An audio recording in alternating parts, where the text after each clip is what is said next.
Today is the 22nd of November, 2016. It is the anniversary of the assassination of John F. Kennedy in 1963. And our topic today is the postmortem of the election results, Part 2. And this is called Athens Speakout number 389. And the moderator is Lois Whaley, my wife, and she will watch the clock and allow each of us 2 minutes each. Now, last time, this is called Part 2, last time we concentrated on the topic of why Trump won. In this second part, we are going to concentrate on the question, why did Hillary lose? However, there may be some further comments over the last week of why Trump won. Okay, Lois? Any further comments then? This is to Dave. Or do you want to pass on that? Well, I'll let you start and I can jump in.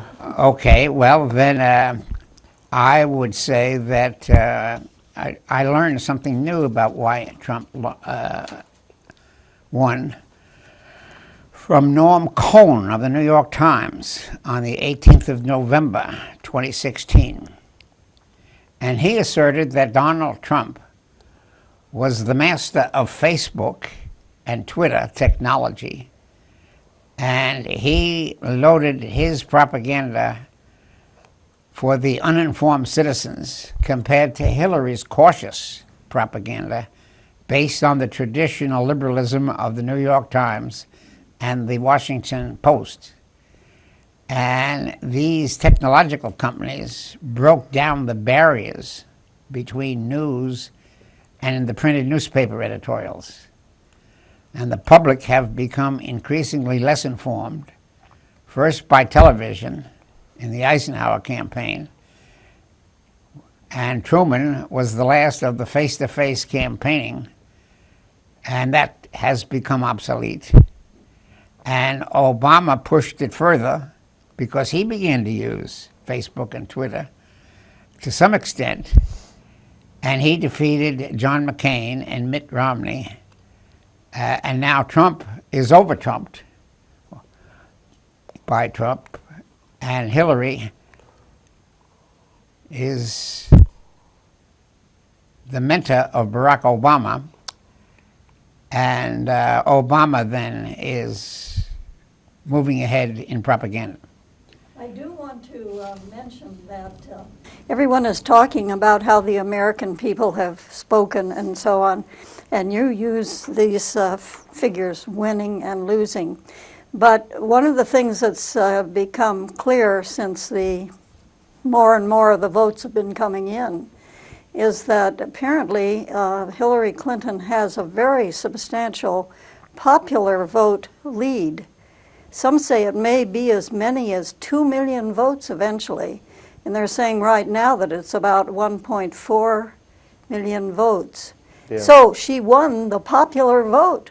Yeah, I'm glad that you mentioned that, because I did want to update these numbers. They have changed since we were here last week. The Electoral College vote remains the same, 306 for Trump and 232 for Clinton, but as the popular vote continues to be counted, we now have figures that show a popular vote of 62,020,213 for Donald Trump compared to 63,747,686 for Hillary Clinton. So that's over 1.7 million votes more that Hillary Clinton received than Donald Trump. I believe it's the largest margin of victory for a non-winning candidate in the Electoral College that we've ever seen. I believe in 2000, Al Gore's popular vote win was a little bit over 500,000, 540,000, something like this. This is triple that amount. And it brings up all sorts of debate over the past week or so about the Electoral College and its role and how it affects campaigning. It led me to actually reread Alexander Hamilton's Federalist Paper number 68, where he attempts to justify the Electoral College and the compromise that they reached as far as electing the president through the Electoral College. What stuck out to me in rereading Federalist 68 is that Hamilton at one point talks about how the system that they've put in place will lead to virtuous leaders always being selected, and I think Mr. Hamilton might have had some wishful thinking going on there, especially as we're seeing in 2016. Okay, well, this popular vote that Hillary has is not going to change anything as far as this election is concerned. Because in order to modify the Constitution, you have to have a constitutional amendment. And the Electoral College was the standard way of electing presidents for Washington and Adams and Jefferson and Madison and Monroe. And then when we come to John Quincy Adams, we have a new kind of democracy invented by Andrew Jackson. And the states have the power and the right to change the qualifications for who can vote. So Jackson then got about 24,000 popular vote in 1824, but that didn't make any dent on the Electoral College. And the Electoral College was tie, 6-6 or something like that. So when it's tie, it goes to the House of Representatives. And that was a very peculiar election. And it was up to Henry Clay, who changed his vote because he wanted to defeat Jackson, didn't like Jackson on states' rights business. Tennessee and Kentucky are rivals. And Kentucky is closer to the north because it does all of its trade through Louisville and Mississippi River, and Tennessee is up in the hills as far as Clay is concerned. So he then founded the new Whig Party, and threw his votes to the House of Representatives, and John Quincy Adams won a kind of a peculiar election. Well, he was only the 6th president, and he only served one term, and then Andrew Jackson came back, and he overwhelmed with the popular vote, because Kentucky, Tennessee, Ohio, Indiana, Alabama, Georgia, lots of states put through the popular vote. So this freak election is not going to do Hillary any good, but it may change the Constitution, possibly. We don't know what's going to happen in the Trump administration. The Democratic Party would have to gain an awful lot of power somehow, awful quickly, in order to change this system at this point. The Republicans have benefited twice now in the past 16 years from the Electoral College system, and considering that they have both majorities in both chambers of U.S. Congress and control over 33 states within the United States right now, it doesn't look likely that they'll be introducing any constitutional amendments with regard to the Electoral College anytime soon. So, okay, we're going to another reason why Trump won, or? Well, I also want to talk about what you mentioned about propaganda and about social media, because what I find, the Washington Post did a great article about what they called the new yellow journalists. Yep, it's very yellow. And what was interesting to me is who they featured in this article were some people who run a website called Liberty Town News or something like that. And these are not trained journalists. These are former restaurant workers who were laid off, and they decided they wanted to find a way to make money. And so they decided that the way to make money was to write salacious, misleading headlines, put them up on the website, post them to Facebook, and generate ad revenue by getting people to click on stuff simply because of its outrageousness in the headlines. And what's interesting to me about that is that these are not ideologues doing propaganda to advance any sort of political ideology.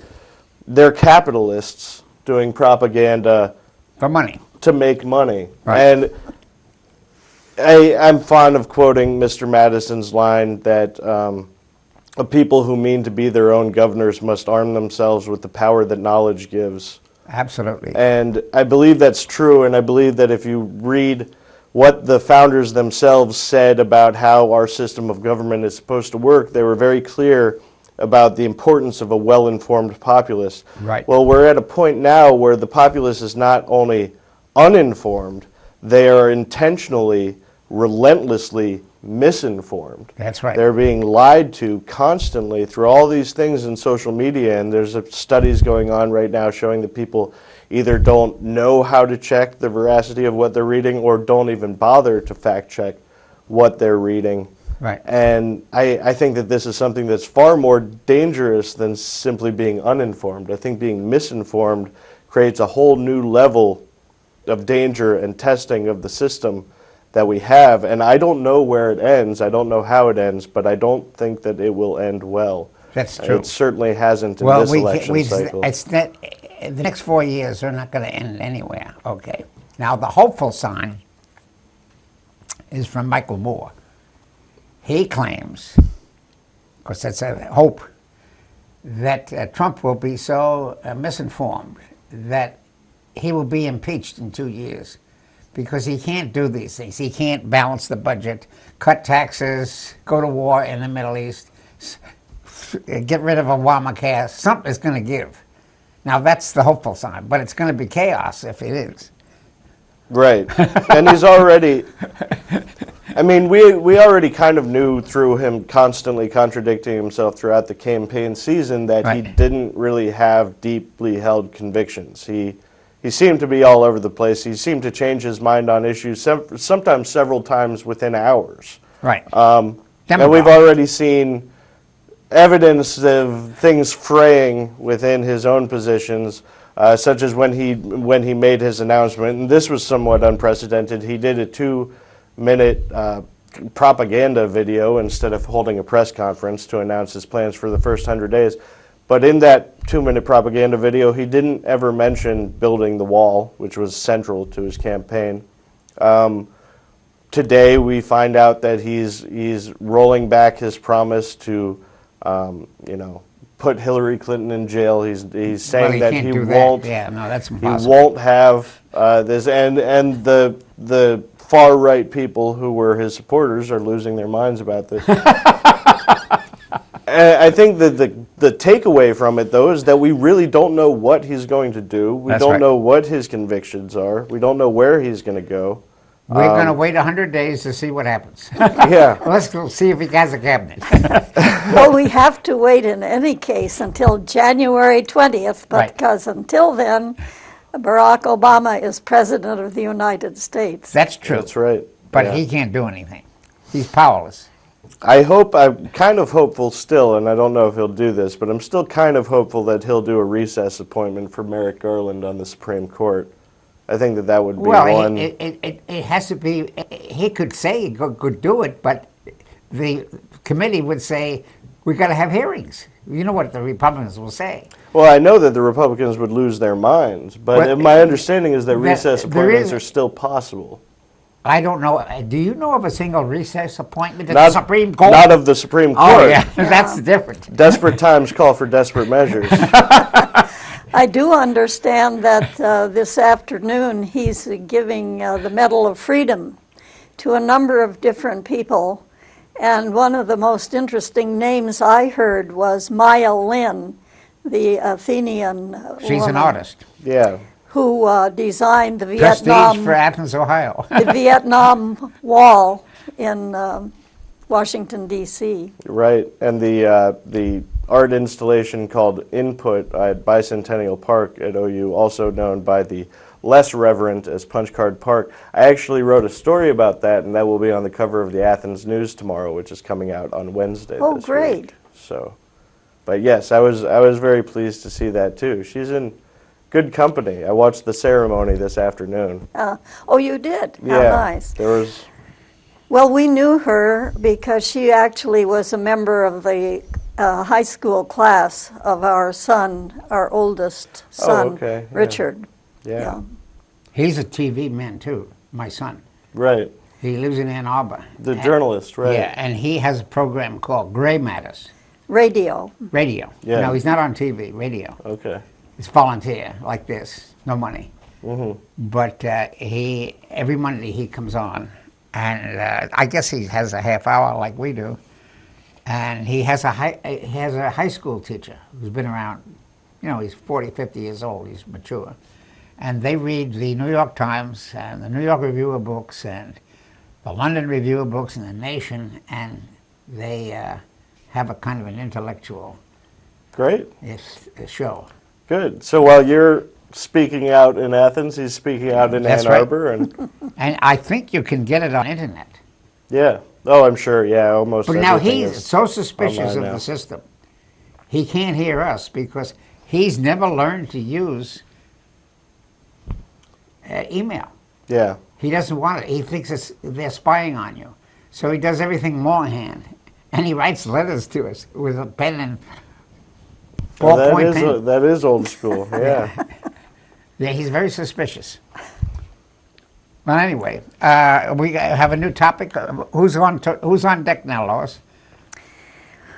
Well, I think you fellows do need to go into more about why Trump won or why Hillary lost, and if this is supposed right to now be I think we're concentrating on Trump. I hope we finish up Trump today. But anyway, what I would like to say is that Nicholas Lehman, who writes for the New York Times, on the 13th of October, cited Trump very favorably. It's after the election. Or no, it's before the election. Yeah. But he pointed out, which I totally forgot, that Trump gave a speech supporting the restoration of the Glass-Steagall Act of 1933, which was repealed without explanation by Bill Clinton, probably at the behest of his banks and Secretary of Treasury. So this Glass-Steagall Act was a New Deal bill which was signed in 1933, and it confined the commercial banks to one state only, so that the Ohio banks could only do business in Ohio, and the West Virginia banks only could do business in West Virginia, and there were 48 commercial banks. Now, the Federal Reserve Bank and the New York investment banks, they had a rule that they could lend money all over the globe. So they were in a privileged position through the Federal Reserve System. So the Glass-Steagall then kept power of the banking decentralized. Well, what the repeal did was to allow the big banks to get bigger and bigger, and of course that led to the 2006 bubbles. First the real estate bubble, then the insurance bubble, and then finally the stock bubble. And neither candidate in this election are still talking about the debt. That debt keeps going up. So that's going to be the crisis in December. That'll be the first crisis. Janet Yellen will have to raise the interest rate, and then that's going to depress real estate values. Today, the stock market's going up. If you have any house, sell it. Might go down. Right. Well, Glass-Steagall erected the wall between commercial and investment banking so that the gambling that happens with investment banking couldn't infiltrate and poison commercial banking. When that wall was torn down, it allowed the type of Wall Street grift and gamble banking that exploded the mortgage-backed securities market and exploded the housing market and brought down, was it, $17 trillion worth of wealth in the American economy, foreclosed millions of people's homes, and that was in led 2008. to the Great Recession. Yeah, the 2008 recession. So one of the good things of Donald Trump is that he wants to have a new Glass-Steagall Act, and this is consistent with his nationalism and isolationism and his suspicion of the global economy. That might be possible for a point for sort of Trump. states' rights thing, kind of thing. It would be, it would be nice if he could do it. One thing to be hopeful about is that he is so supremely out of his depth and so incoherent on the issues that he might be open to convincing on a lot of the issues that matter to progressives. And I suppose it's possible. I think that that's going to be a tough battle there if he wants to resurrect Glass-Steagall, because he's going to be met with a lot of headwind by the big banks, by Wall Street, by the lobbyists, some of those lobbyists who are already on his transition team and in his prospective administration. So there's going to be a fight. But I think that because he is so lacking in knowledge and convictions himself, that he may be open to persuasion, and I'm hopeful that he is on some of those types of issues. Well, I guess that's a very optimistic. Are we finished with why Trump won? Are we going to go now with Hillary lose? Why did Hillary lose? Yeah, why don't you say something about that? All right, I'll go for 2 minutes, and you can tell me when to stop. Hillary seemed to be campaigning as Mr. Republican Light, rather than the old-fashioned New Deal Democrat, or even a Senate Democrat like Lyndon Johnson. She seemed to be avoiding talking to the white middle-class voters who voted for Trump on the 8th of November 2016. And I would suggest that Hillary Clinton, when she attended Wellesley College, from 1965 to 69, she probably did not take a history course or never studied the biography of Karl Marx. And Marx believed that under capitalism, the rich get richer and the poor get poorer. Hillary, unfortunately, majored in political science, worrying about predictions rather than the past, and probably never had many history courses. That's going to be something that a biographer should research. So it's my thesis that history is a better major for a politician than political science. And our greatest presidents, George Washington, Abraham Lincoln, Franklin D. Roosevelt, 1932 to 45, had in the back of their minds biographies of previous great presidents. Lincoln understood very well the life of George Washington.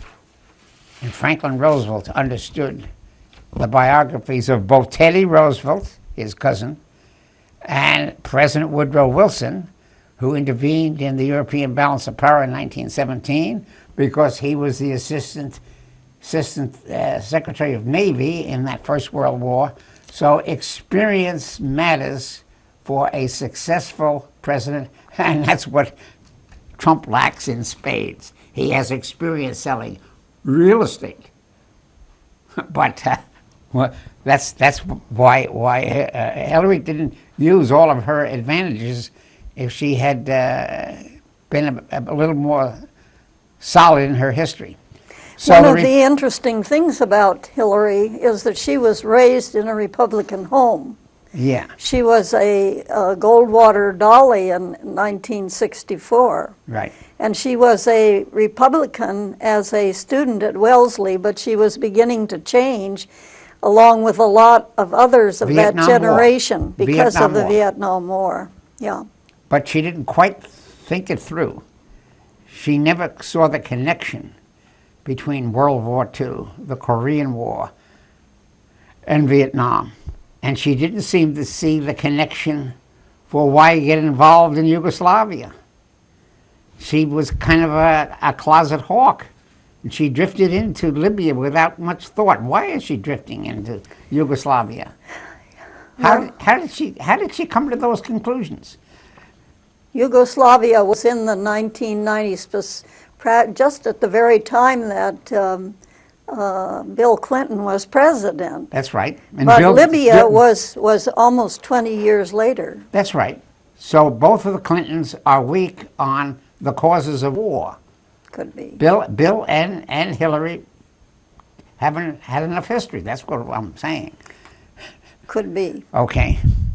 Well, anyway, if I'm still on the table, or whether I had my 2 minutes, I would say that Hillary seemed to be a closet hawk, never explaining why she, as the wife of Bill, drifted into the Yugoslavian war.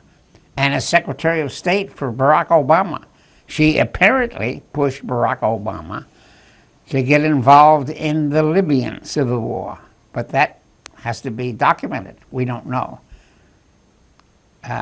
Okay, still on? Okay, Hillary and Trump both claim that they were going to escalate the war against terrorism, ISIS. War against terrorism is not the same thing as going against a nation state. What does the war on terrorism mean? It's pretty tough. Pretty tough. Don't you think maybe we need a little more about why Hillary lost? Well, I think to kind of tie this in together, I think that there is a substantial portion of the peace-loving progressive left who are very wary about the Clintons and their traditional neoliberal foreign policy, such as with Yugoslavia and Libya. And I think that contributed, in my mind, to the lack of enthusiasm that would have been there for instance, for Barack Obama in 2008, who was seen as more of a peace candidate. I think Hillary might have had a hard time arguing for herself as a peace candidate or as a dove. And so that I think contributed to the suspicion, the lack of enthusiasm for her, at least among the very progressive dove, peace-loving left. That's why they voted for Bernie Sanders. A challenge to in the primary. Yeah. He was seen as more of a peace candidate than she ever has been. And in the end, that's part of the lack of enthusiasm. But what I wonder about as far as her campaign strategy is, I think that she took some states for granted. You know, you look at how this electoral college works, and all those popular votes are coming from big states like California and New York. And she had taken Michigan and Pennsylvania, I think, kind of for granted. She didn't campaign there as much as she probably wishes she would have now in retrospect, because she did a whirlwind tour that last weekend before the election, trying to hit these states, Wisconsin and Michigan and Pennsylvania, as hard as she could in that last weekend. And I think she was trying to make up a little ground when she realized maybe she didn't have those as solidly as she thought that she did. And it turns out that she didn't. I mean, I thought all along that she had Pennsylvania in the bag because it hasn't voted for a Republican since 1988. Right. And it went for Trump. I mean, Pennsylvania went for Trump. That's crazy. That's almost unbelievable. Well, it's surprising. In other words, the pollsters were lying to us. That's another The problem. pollsters got it extraordinarily wrong. But obviously, I mean, Hillary Clinton's internal pollsters shouldn't be lying to the candidate, right? Yeah, but, so something was wrong. Something was hinky there. But Hillary's polls are based on New York Times, Washington Post, and the Inside Democratic. She read the New York Times. Well, yeah, but I'm sure Times she was paying for her own internal polls, too. 93% that Hillary's going to win. Right. Well, that gave her overconfidence. Yeah, and I think that if she would have campaigned more directly, pressed the flesh, went to the fish fries. That's right. Talked to the people directly who are are experiencing dissatisfaction and feeling left behind economically. Some say, if she had made them feel more like she could represent them and she was listening to them more, I think that she would have fared better in some of these Midwestern states that traditionally are Democratic and were lost in this election. That's right. Now, one of the things that's very interesting is how many Trump signs there were out in the that's the grassroots. Oh, yeah. Grassroots out in the work. boondocks, everywhere. out everywhere. Not in the cities. We're not talking about in the cities. We're talking about, there was a man who went from Washington State to Illinois, I think it was, and he saw dozens and dozens of Trump signs as he's driving along, and hardly any Hillary signs. Right. Another person who made that same point was in The Nation, Mr. Gutterplan. he went from Columbus to Cincinnati, and he commented on all the Trump signs and only one or two for Hillary. And I myself drove to Shawnee in late October and noticed all the Trump signs and no Hillary signs. And those are the people who voted, certainly in Ohio. You look at the map that the A News put on the cover, well, the blue places were Toledo, Cincinnati, Cleveland, Akron, Youngstown, and Right. Athens County. Right. And everything else was red. Right. Exactly. And I anecdotally saw the same exact thing going down to Gallipolis, Did you? or Gallipolis. And yeah, I went down to Holzer there in September, and I didn't see one Hillary sign. I saw dozens of Trump signs Now, all along that this is drive. the problem that Hillary has as a woman. She was reserved, and Roosevelt and Lyndon Johnson were authentic. They got out in the boondocks and campaigned door to door. Now, some people say that it was Hillary's health, that she couldn't do it. She had to stay on television. She was very reserved. And this so-called pneumonia question. Yeah, the pneumonia. and Yeah, stuff. was, So- and then there are rumors that she has more serious problems, Parkinson's disease. I really but wouldn't. these rumors are on TV. This is on Facebook. Well, and then they're I they're don't- going I'm to not- be exaggerated and lied about by the capitalist propagandists. that may but well be. I couldn't speak to her actual health, but I do know that having a great ground game, which she did have, she had staff offices and all that stuff. Having all that's great, and a lot of people thought that was, good enough to get her over the top. But nothing beats having the candidate personally. That's simple. Nothing beat, you can have staff offices in every town, Right. Throughout the state. If you don't have the candidate personally there as much Right. as possible, nothing's going to overcome that. That's what matters the most. Absolutely. And nothing can beat that. And I don't know what thinking went into why she didn't attend every single little backyard barbecue that she could. Not exactly backyard barbecue, but Well, it's partly the fish energy. fries and Yeah, stuff it's partly energy. that other candidates have done. Now, Lois, I wouldn't want to speculate about her health. Lois but can expand on that. Women don't speak habitually for the last thousands of years. She goes to why don't you explain this? Well, Your experience in seminars and in teaching with an audience of 50 men and 2 women. What are the women doing? yeah, well, let's put it this way. I was on a lot of boards over the years, especially in the early times, like in the 70s, when sometimes I was the only woman on the board. Things have changed a lot. Things have gotten a lot better in terms of professionalism of the young women. There was a time when someone like Ruth Bader Ginsburg couldn't get a job. Sandra Day O'Connor couldn't get a job in spite of the fact that they were, tops in their classes and that sort of thing. But they were in classes with law students where there were only maybe 4 women out of a class of 100 or something like that. Now it's much closer to 50-50. So our young women are coming to the fore. So But not enough soon enough. that could be. I think Well, that we're Let me about just the halfway point out point. that it's about half-time, fellas. So- Okay, well, this is called Athens Speakout. I am a retired historian. My wife is the moderator. She has 3 degrees, 1 in political science, 1 in history, and 1 in education. And she's well qualified to be a moderator.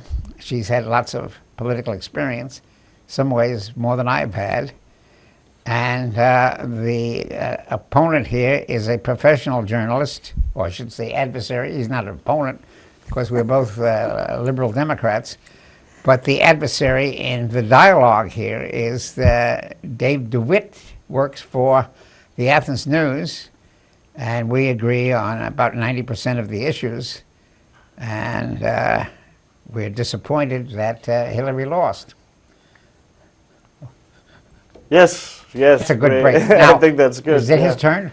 Does he ask him the next Well, question? I think we were just talking about the role of women in politics, and I'd just like to make a point that I often try to whenever I can, so I'm just going to put this in here. But I truly wish that we had more women leaders throughout the world. I think that the world would be a better place if we had more women in charge. I think that there are certain aspects about femininity and the maternal instinct that would lend itself to perhaps a little bit more of a peaceful world and a little bit more empathy and compassion in our leadership that is missing in the male-dominated leaderships of the world. So I just want to put that in there, too. Well, that's very true. That's very good. However, I remember reading recently that 51% of white women voted for Trump. I'm not too sure how they knew that. But that was kind of a stopper for me. Yeah, that's In other words, definitely women are more surprising. loyal to their husbands and the party Well, possibly. than they are Yeah, to women's solidarity. could be. Yeah, that's a problem. Well, and as I think I pointed out in the last show, too, white evangelicals showed up in greater numbers than they ever have in any election before, and they preferred Trump 81% to 16%, Yeah. Is that right? and 75% of white evangelical women voted for Donald Right. Trump Right. over Hillary, which, as I think I've noted before, too, is ironic considering that you could generously describe Donald Trump as a non-religious man, whereas Hillary Clinton He has was always oversexed and over lived- here. well, yeah, twice divorced, an admitted adulterer. They're all someone who forgiven. brags about his adultery. He's obviously greedy. He just doesn't display any of the Christian virtues, whereas Hillary Clinton has lived her entire life by the Methodist credo to do all the good that you can for all the people that you can, all the times that you can, for as long as you can. Right. And in many ways has lived her life Right. concerned with Christian virtues. So that's kind of ironic to me. Well, if I may ask I may enter a new problem of why Hillary lost.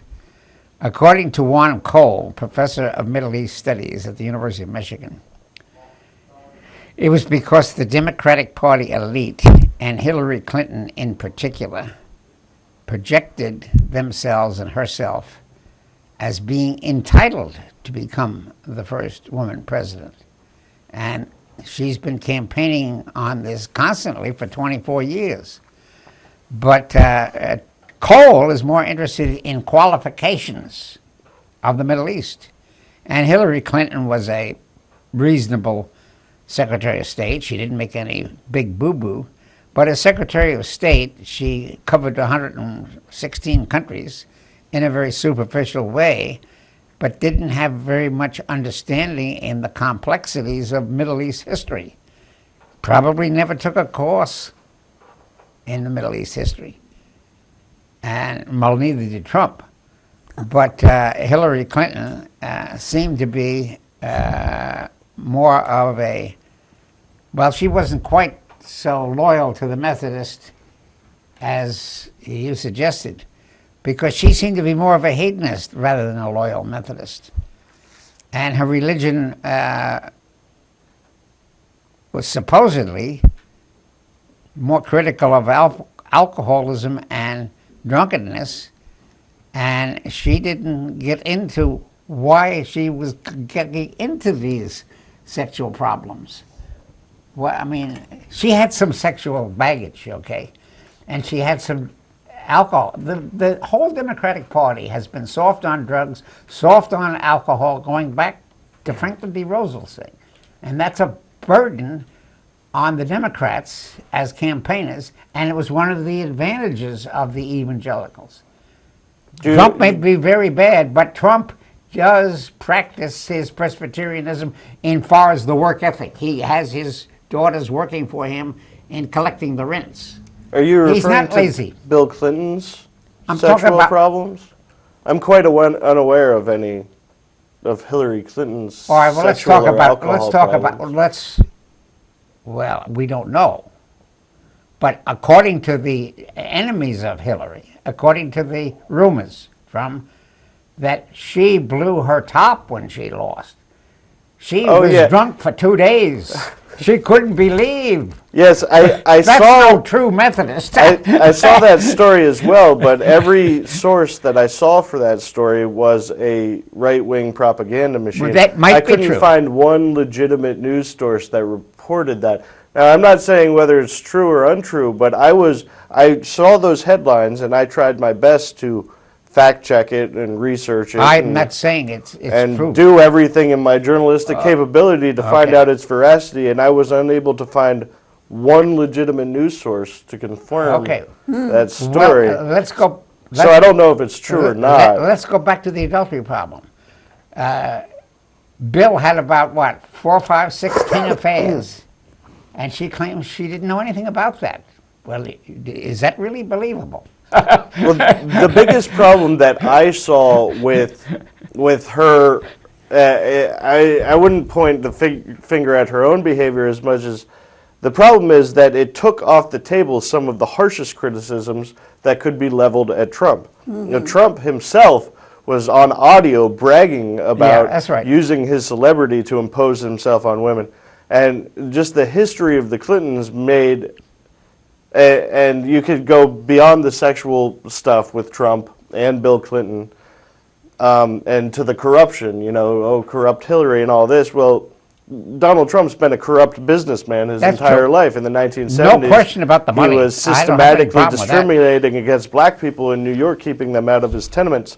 And so what the problem was to me is that it took these weapons off the table for the Democratic Party, because they couldn't point at Trump and say, sexual predator, corrupt businessman, because he could point directly back at the Clintons and say, sexual predator, corrupt politician.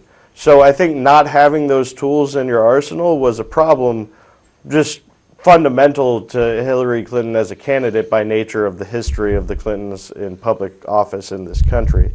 I wouldn't want to sit here and speculate as to whether Hillary herself is All right, an alcoholic let's or, talk about the or Democratic some Party. such Let's thing go like back to that. Lyndon Johnson.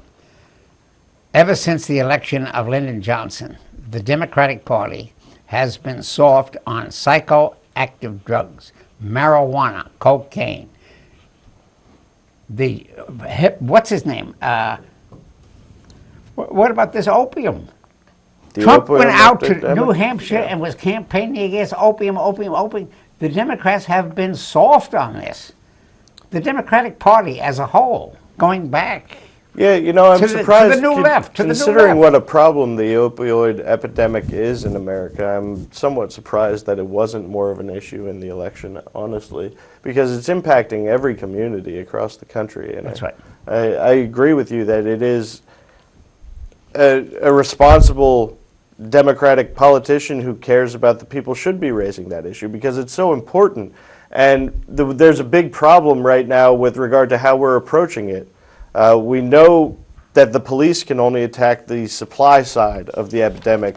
What's underfunded and not attacked is the demand side, so That's addiction treatment. That's right. And the DEA itself says that for every dollar spent on addiction treatment, you can save $7 in prosecutorial and law enforcement costs. So if you're treating people who have this disease of drug addiction, then you can save yourself all sorts of money on law enforcement, and you can fight the supply side more effectively. You can treat the demand side more effectively with addiction. I think that would be a winning issue for Democrats to tackle, and I really have no idea why they didn't do that more. It's a generation election gap. cycle. Now you take Lois and I were virgins when we got married. We didn't do any drinking, hardly. This is different than the kids of this generation. When Hillary was going to Wellesley in 1960s, there was a lot more drug taking and drinking than we ever had in our colleges. Yeah, famously the 60s was a free love era and whatnot. Yeah. So the New Left is part of the problem, and she's a daughter of the New Left. She is. I will point out, though, that millennials are having less premarital sex and experimenting with drugs less than the Generation X and baby boomers, according to the most recent statistics. But that's a very recent trend. That is a recent trend. Sounds I good. think it's an interesting recent trend, but it is. One of the interesting things, too, is you consider Trump speaking out against the Mexicans because so much of drugs do come from Central and South America, often by way of Mexico, along the border there. Right. That's a big problem. And they say that Afghanistan has become, just a place where opium is grown everywhere. And that opium is making its way to the United States. I'm not sure just how, but... Well, this gets back to the war problem. When we had the Vietnam War, and both the Democrats were responsible for that, Johnson and Nixon, they got heroin from Vietnam. They sold weapons to the Vietnamese, and those planes came back with drugs and got into the banking business. And these banks loaned the money. Okay, so the whole banking system is lined with corruption. Yeah, And well, then when you get from Vietnam, you get into Afghanistan, another drugs. Afghanistan lives on drugs, opium. That's their source of income. yeah. Wherever you get into war and whenever you sell weapons, drug expansion, alcohol expansion expands.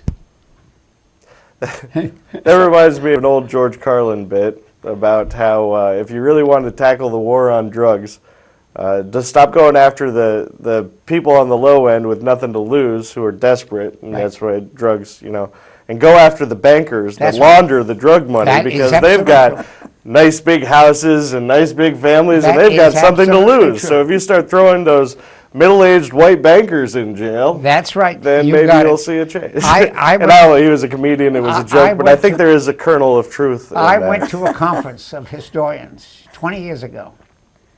You see, you're wasting your time going down to Colombia looking for cocaine. That's just a lot of nonsense. If you really want to stop drugs, you have a man at the gate of every airplane, and you watch the packages come off. Because when you have $100 bills and $1,000 bills in a package that size, the weight suddenly goes up. Paper is exceedingly high. As soon as that the bell rings, let's open that package. You would catch 90% of the money coming through, money laundering. Yeah. Well, they never wanted to do that because Soros is making money. George Soros makes money out of Vietnam. He makes money expanding marijuana in the States. George Soros is a banker. He's interested in profits first. Now, he may have some charities. Yes, he helped Czechoslovakia get its liberation. He helped Poland get its liberation. But he's not good on drugs. Now, he's not the only banker in it. No. Yeah. I don't know what Wiccakovia is doing or what this new bank. They've got 7 banks. Well, I think just to circle back around to the election with this topic, I just think that if the Democratic Party wants to represent the real common people of this country, they need to let those people know that they understand what's going on in their lives. And part of understanding what's going on in common people's lives is the drug addiction problem throughout America, especially rural communities that are hard hit right now by it, and the desperation that entails. And 90% of property crime is caused by drug addiction. Knowing these things, knowing how it's impacting the community, offering real solutions that we know are there that are best practices that have been studied, and providing the resources to help not only our law enforcement and prosecutors, but also help our addiction specialists and our addiction treatment, and offering those types of solutions that address real world problems in everyday people's lives. I think that the Democratic Party absolutely has to do that if they want to be seen as less the party of effete Hollywood liberals Right. and more the party of the working class common people that they once were Yeah. and can be again. Because I believe economically the Democrats far better represent the interests of the common people than the Republicans do, and they always have. I just think the public perception of that is flipped for the time being. That's Kind of missing, propaganda. yeah. That's propaganda. But you know, we're getting kind of down to the last couple of minutes here, gents. I think you ought to be wrapping up. Okay. Well, we're going to have to leave this Mexican drug problem for the future, and we would like to talk about NAFTA in the future. So, in my conclusion is that we have to get back, first and foremost, to the Constitution, and that's one of the weaknesses of Hillary. She didn't talk about the Constitution. She should have had a program. Let's get back to the First Amendment. Forget about the Second Amendment. Let's talk about the whole amendment, and let's talk about the War Powers Clause, which Lyndon Johnson and Let's Richard talk Nixon and about- Ronald Reagan and Hillary herself voted for the war in Iraq. She did not enforce the Constitution for her own. She's too dedicated to her New York Times friends. That's my point. Well, one other thing about the Constitution is that people forget Article 6, which is the one that says there shall be no religious test Okay. for public office in the United States, which is something that I think that maybe a few very religious people should take to heart when they complain about not enough religion, or, you know, why don't we say under God in the Constitution, which we do now since 1954, 54, right. you know, that sort of thing. No, if we're going to get back to religion, it has to be in the home. You and I had good parents. But these kids of this generation had parents which were a lot more hedonistic than our parents were. Okay, Well, let's could get his be. 2 minutes. That's enough on our minutes. So let's get to his 2 minutes. Yeah, Well, I agree entirely with what you have to say. I think that was an issue in our local state representative race, unfortunately. The Right. Republican Party sent out some misleading ads where the Democratic candidate said that what she would like to do is get back to the original Pledge of Allegiance, or it should not be forced on people if they have to include the phrase under God. And I think that Thomas Jefferson's construction of the wall of separation between church and state is important and well thought out, because they had a historical perspective of empires gone by and the role, sometimes hurtful role, that theocracy can play when it gets involved in government.